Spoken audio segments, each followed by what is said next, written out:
Hey guys, welcome back to the Interceptor. We're here with another Alliance War video, and this is going to be Alliance War Season 59, Number 2, and AOH has matched up against Chaos. Now, these guys have very big rosters. They are one of the biggest whale alliances in the game. They are very high in prestige, so we know that they have the rosters to compete with high-level players, because obviously they are also very skilled. But today we have a pretty cool team here, and we are bringing in my newly rank 4 Photon, and we are going to be on path 5 section 1, and I can't recall off the top of my head where we are going in section 2 just yet. But this is a pretty straightforward fight. I understand the placement of Wong here, with you having to reparry and him potentially going for a heavy attack, going unstoppable, getting power gain, all the Wong stuff that can happen. But Photon is a very good Wong counter, and we actually line the charges up really nicely in this fight. And I'm actually going to get out of this fight with 24 charges, so I'm going to essentially instantly start my other Photon fight, because I only have 2 this war, with max ramp, which is really nice, especially considering what fight it is. So that was very clean. And also one thing to note is I was careful there at the end to bait out an extra special 1 so that we do not have the crossfight on us. Here we have Angela versus Nick Fury on heavy hitter. I don't remember if I did this last war or if I do it again next war. One of the two is true. This is a pretty straightforward fight. You're going to have to rely in the second life on your special 1 or your... you're gonna have to rely on either your special 1 or your relic to get all of your knockdowns, because obviously you're not going to be able to parry. But the first life is going to be really straightforward, and Angela has really high damage, so the second life is not going to take very long. I understand why this is becoming a meta placement again, because for a while this was like the placement for Nick Fury, and then it kind of died down a bit. But with him being introduced as a 7-star, it makes a lot of sense. Here, I thought it was the best idea to throw my special 1 to push him to special 2, because he was unblockable, and when Nick Fury has enough tactical charges to be unblockable, his AI will never throw a special 1 because it would remove the unblockable. So that's just something his AI will never do, almost never. I mean, technically you can taunt it out of him, but not really something you want to do very often. And yeah, the first life's about to get down. I did get hit and I did lose my invuln, but because we're Angela, the bleed duration is 0, because my Angela is Sig 200. So the only real way to die to a fight like this, with Angela, someone with such a nice safety net. Also, that was a really nice intercept.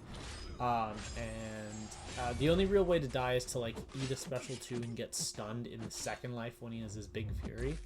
So right there, had he thrown it while I was hitting into his block, yeah, I probably would have died, but he didn't. And we're going to take him down pretty shortly.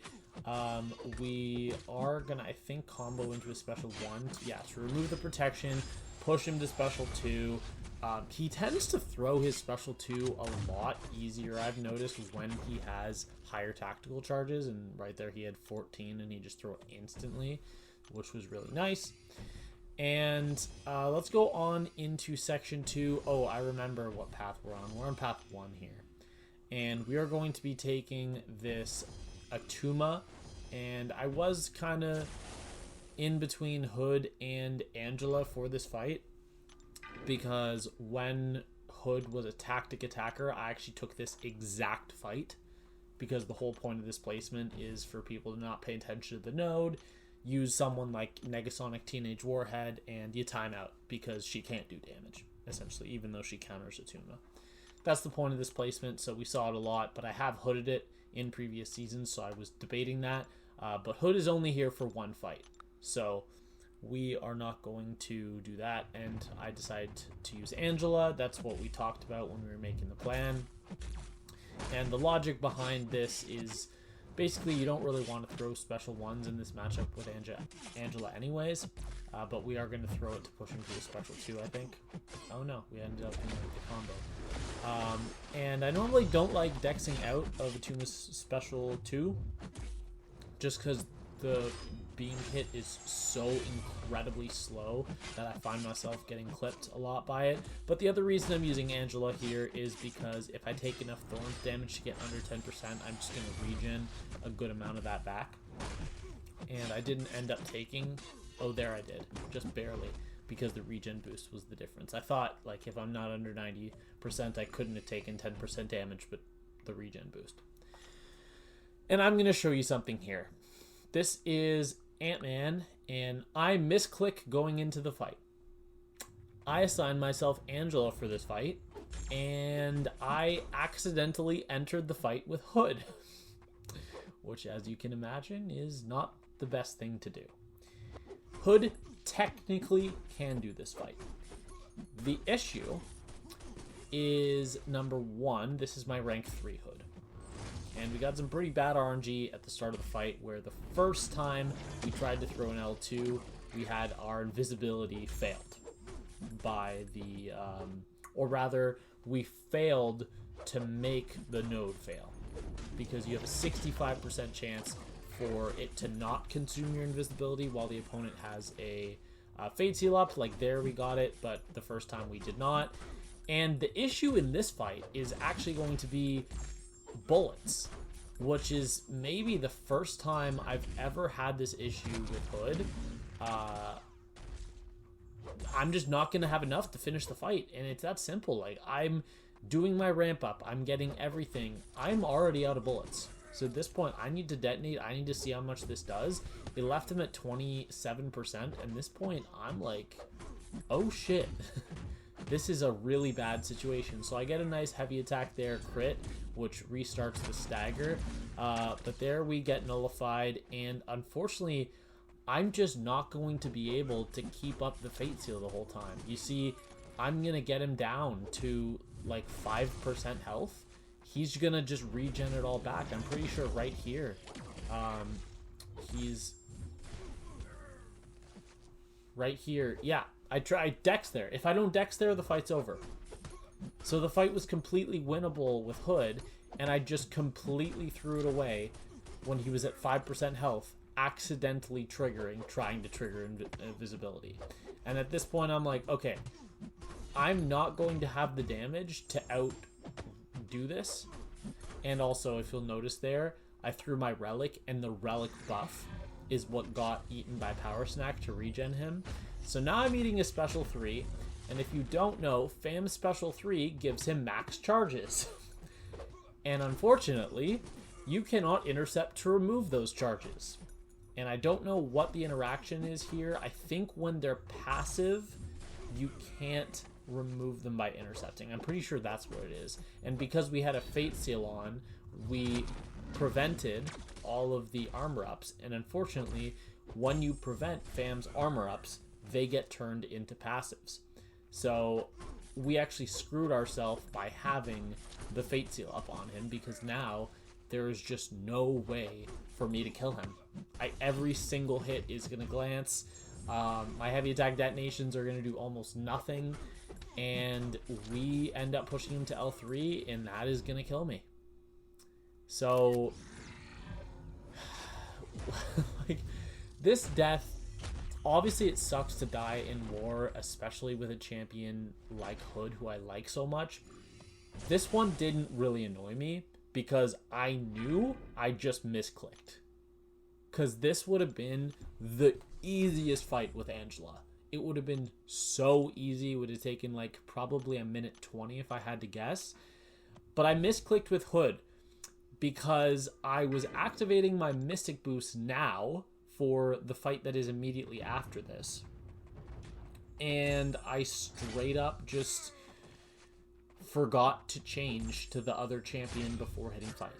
And the reason I cut it out is because I actually paused and I went to go look at the plan right before this fight, so I knew which mini to move to, so I didn't accidentally move to the wrong one. So that's why it cut out until like 5 seconds before I entered the fight. But as you can see in this fight, as soon as Angela gets 3 buffs, the fight's just over. He can't regenerate.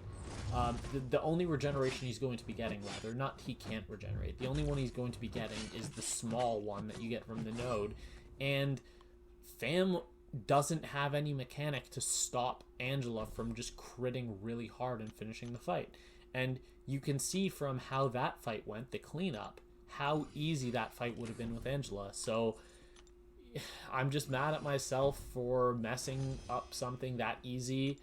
You know, it's just unfortunate, but I'm really not pleased with myself for that. I was definitely annoyed to have my first death of the season be because I misclicked my attacker and entered with the wrong champion. Now, I want to be clear, I absolutely could have saved that fight. In fact, any of the 3 champions on my team could have sold that fight if played optimally, and had I not triggered that dex by accident when Fam was at 5%, the fight would have been over less than 10 seconds later. So now we have this fight. This is going to be Mixmaster Nova, and the reason I wasn't really concerned about consuming all of my bullets and entering this fight with almost none is because you really do not need bullets here. Like, this is such an easy fight that I could do this with 0 bullets, like, the entire time, even if I was not getting bullets back from my misses and nullifies and all that stuff. So, yeah, very, very easy fight. I don't really understand the placement of Nova here, especially because it does not discourage Kate Bishop in any way. There I make a mistake. For some reason, I thought I was at my L2. Didn't get there, ended up throwing my L1, and because I threw my L1, I did not get to detonate my bullets, so they did half damage. Or, it's roughly half of the damage that you lose. But, yeah, this fight's going to be really, really easy. I think I end with 100% health. Because I'm pretty sure it's as simple as comboing into an L2 right here, heavying, or maybe I just heavy. Yeah, okay, and Nova goes down, and we finish with 100% health. And we consume basically 0 bullets, because I think I entered that fight with 5, and we ended with 5. But we do have a fight on this mini-boss, and this was probably my favorite fight of the war. This was a really nice fight. This is going to be Node 43 Arnim Zola, and we actually had to think quite a bit about who to send here, until I realized, you know, I can probably just Angela this, because obviously you're going to have your Fate Seal on you at the start of the fight, which means... And there's also a power lock and a heal block. You start with those 3 things, which means regen boost does nothing, PS1 boost does nothing, Odin's do nothing. And Angela does not start with the normal armor up buff that she would start with. However, all Angela has to do is crit once, and she gets 2 armor ups. So there, we did not get a crit, so we just have 1. And then there we get a crit, and we have... I thought we had 2. Oh, yeah, we do have 2. It's just hidden. There we go. There we go. So now we have 2. We're reducing the hazard shift duration by, like, what, 70-something%. And also the regen's going to come in really clutch here, because all the block damage that we're going to be taking, plus the hazard shift ticks, those are going to go towards the regen. I am not comfortable with the timing of punishing Arnim Zola's special 1, nor am I comfortable with the timing of dexing it, so we're just not going to do that. If I have to push him to L2 in this fight, we're just going to push him there. I don't really care. The degen damage is going to do absolutely nothing but just feed my regeneration. And yeah, this is actually going to be a really, really safe fight, because although Arnim Zola does cap your damage and he does lower the damage that Angela does, she still hits pretty damn hard. So yeah, you know, we went for a few heavies there, and you can really notice in a fight like this just how gimped your damage is, because my heavy attack just crit for 33k. Normally, Anja with class advantage is doing like 70, probably. If she has 2 Furies, probably 70k on if she gets a double crit on her heavy. So, and you can clearly see in this fight it's just not a problem. So here we're going to go into a Relic. Relic hits pretty hard into another heavy. Get a nice 30k crit there. And as long as you keep throwing special attacks to remove the charges, the power detonations, this fight is going to be really trivial. And like I said, I really understand the placement. It makes a lot of sense to me because there's so few champions in the game that can deal with Zola and are double immune here. Actually, in fact, there's probably zero. Maybe Idun would be the only example I can think of.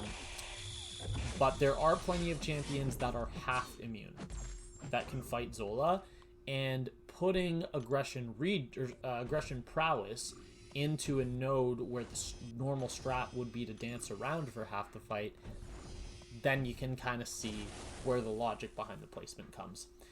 This is the other Photon fight. This was Spidey Supreme on node 47, the miss node, and just watch how beautiful this fight is. It is just going to get absolutely nuked. We parry, boom. We have our pure light form. We're hitting him hard. We go for a heavy. Now we're going to crit a lot more. And he decides to throw a special one. Just block most of it. But here we're going to go for another combo. Go for a reparry into a special 2. And I'm pretty sure this just kills. No, leaves him at 7%. And then we just use our assisted intercept. Take him down. And that was a 28-second fight with Photon, which is just really nice. So now we will go to my alt account, and we are starting out on Path 8, Section 1, and we have this Peni Parker on the Rage node. Now, I did not boost going into this fight, so I would not hit Rage. Towards the end of the fight, I am going to have enough Furies that I am going to be hitting Rage, but it's going to be nowhere near enough to make Penny go unblockable, and honestly, with a counter as hard as Vox, even if Penny did go unblockable, I'm like from the start of the fight, I am certain I could still save the fight and it would not be an issue. So yeah, I actually am going to fail to get these back, I believe. Yeah, we just barely missed out on recapturing those debuffs. So that special one that consumed the buffs I had was actually meant to recapture the degens. So now that's gone. So we missed out on quite a lot of damage. Also, my Vox here is only a rank 2, but that's kind of a good thing because a rank 3 would hit Rage more easily. So I was actually very happy assigning this matchup because it's such a hard counter to Penny that I didn't even think for a second to be concerned about this fight. And yeah, as you can see right there, for the first time we do hit Rage, but now we have a full ramp, and this is just going to take him out in a second. I know there's the power gain, but I'm still going to just hit, let him hit into my block, let her hit into my block, excuse me. And that fight does go down very, very safely. That is the only Vox fight for this war, so now we're going to throw on our attack boost and our green boost and go forward with the rest of our hood fights. We have 5 hood fights this war. So first up, we have Adam Warlock. This is a pretty good placement because this is the stun immunity node where you want to knock them down to remove their immunity to nullify and fate seal and stagger. And I think we just don't bother because there's not really any reason to fate seal Adam Warlock, because when he triggers his sovereignty buff at, what does he trigger at, 20 charges here, he actually goes immune to fate seal anyways, so we're not going to be able to do it, and that fate seal immunity does extend to his all other buffs gained while he has it. That is the way it works. So yeah, he is dead here. I understand the placement because with a lot of champions you'd want to block, and then if he hits you 3 times into the block, he's going to go unblockable. So makes a lot of sense, but Hood just doesn't really need to block because he has the invisibility for openings and heavies. And now we're going to go on to Section 2, and I have Path 5 Section 2 here. We have Dust on the first node, and then we're going to be fighting Dark Phoenix on the second node.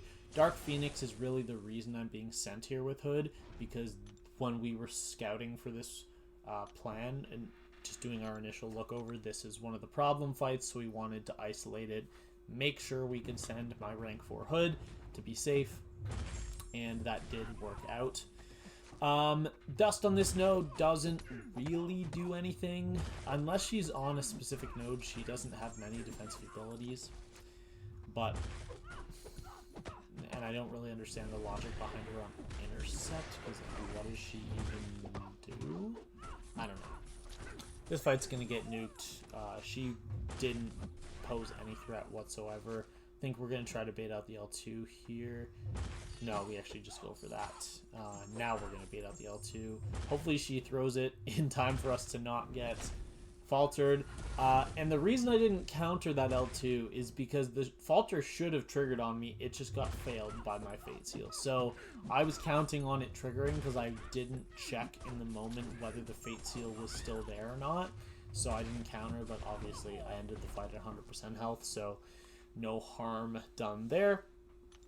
Pretty sure that was a rank 4 dust as well, because it was over 100,000 PI. But now we have Dark Phoenix, rank 4 Dark Phoenix on Ebb and Flow Intercept, and I understand the placement a little bit, but Hood just counters so hard. Like, he counters Dark Phoenix so hard, and he works perfectly for Ebb and Flow Intercept with his assisted intercepts, obviously, off of the phase. And yeah, we're just going to cycle L2s. I'm pretty sure in this fight, this is the one where Dark Phoenix, for absolutely no reason, throws an SP1 into my hard block out of nowhere, which was very nice. Thank you for that, Dark Phoenix.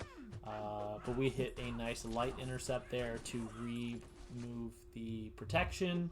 I'm pretty sure here we're going to bait out an L2. Yeah, that's nice. That's actually a perfect timing to bait it out. We get another intercept.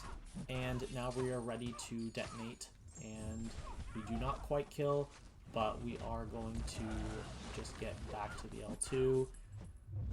There, yeah, we're going to take a little bit of Nova Flame damage, but it's completely fine. And then here, heavy attack. Oh, we don't even heavy attack, we just hit. And yeah, we do fail the immortality. 65% chance. Even if we didn't fail it, she would have thrown one special one, got a little power gain, I would have got a Nova Flame on me, and then I would have killed her by hitting her once into the block. So there was never any point where that fight could have gone badly. It would have had to get messed up at the beginning, which I did not. Now we have Node 39 Deathless Thanos, and this is a placement that makes sense because he's a champion that starts with buffs, and you, generally speaking, want to place someone that starts with buffs on this node. However, we are going to remove the power gain from him by dexing and then steal it for ourselves when we get the invisibility up. So now that we have removed the buff from him, now we have the lead in the buffs. So whenever I have dex or invisibility, I'm going to be the one power gaining. And here we're just going to be waiting for our invisibility to come back so I can start cycling some L2s. Had he been really defensive there, I could have actually been pushed to special 3, which is when this fight gets scary. But there we go for a heavy attack. We're going to throw this. I'm pretty sure, yeah, we're just going to throw that. Not worry about our invisibility being back because it's more important not to get pushed to the special 3 than it is to optimize your damage cycle here. So I think we're going to detonate right here. Oh, we probably could have detonated there and gone to the 25%. There we get our SP2 dexed, which is not super fun. That actually is going to happen again to me in war number 5. But yeah, now we are past the protection, and we can just instantly end the fight. So that's the nice thing about hitting with basics and specials for 25%, then detonating for 25%, and then repeating that, is that you just completely bypass 2 of the phases of fighting Deathless Thanos. So that's pretty nice. But now we have Knull on node 42, excuse me. And this is a scary fight with Hood. We're actually going to have a scarier fight next war. But this is pretty scary already because we are actually able to get our invisibility here. But Hood has no way of countering the unblockable. So we are just going to be playing the entire fight against a fully unblockable Knull, hoping he throws his special 2s. There he does, which is nice. There is really easy timing to dex the L2 and counter with a heavy, which is, I believe, what we're going to do right here. There we go. And that is actually going to give us the pushback we needed to activate my invisibility. And yeah, just need to throw a couple more L2s. There, I didn't notice that my invisibility got eaten, but at this point, I'm so healthy, and he's almost dead, so we're just going to straight up push him to the L3 and not really care that much. I think I'm going to throw my L2, yeah, just to get a little bit of damage off. Also, I would prefer not to get pushed to my special 3 from his special 3, so even if I had to throw block against Knull, I still would have thrown that L2. He does get down to 5% before dropping his special 3, so we are going to take a little bit of damage, but it's not that big of a deal because he is going to drop just 5 seconds later. So, pretty nice fight. Other than eating the L3, we do end at 77%. I don't have any fights on the mini-boss island, and that's actually it for my alt account. I thought I had one more fight, but I guess I did not. Right, because I only had 6. I had 7 on my main this war. And we did win, as you can see here. We won this war against Chaos 10-25. It was a lot closer than this, and we cleared first. And at the time that we cleared, we had 10 deaths, obviously. They had about, like, 13. So at that point, they knew the war was lost, so they stopped boosting as much, and they dropped to 25, but they probably would have ended under 15 had they continued pushing, but there was no point to, or sorry, there was no reason to at that point, is what I meant to say. But we are now going to be 2-0 on the season. I have 1 death now, which is going to haunt me because it's such an awful death. Entering a fight with the wrong champion is so insane. And yeah, 1 death on the main account, 0 deaths on the alt account. My PSR is going to be 26 out of 27 fights soloed, or 96%, with a 12 out of 13 on my main, or 92%, and a 14 out of 14, or 100% on my alt account. So I do have a active deathless streak now of 9 fights because I died when I had 3 fights remaining. I died on my last path fight, and then I had the 3 mini bosses I took on my main account, and then I had the 6 fights on my main, or on my alt, so that's a 9 fight streak. So I have a active streak of 3 fights on my main and a active deathless streak of 15 fights on my alt. So for some reason it just kind of happens like this pretty often, where both accounts get a pretty high streak, and then I reset one of them, and then like 2 wars later I reset the other one. I don't know why it happens like that, but it seems to happen more often than not. And that is going to be all for today. I hope you all enjoyed the video, and I will see you all in the next one. Have a great day. Bye.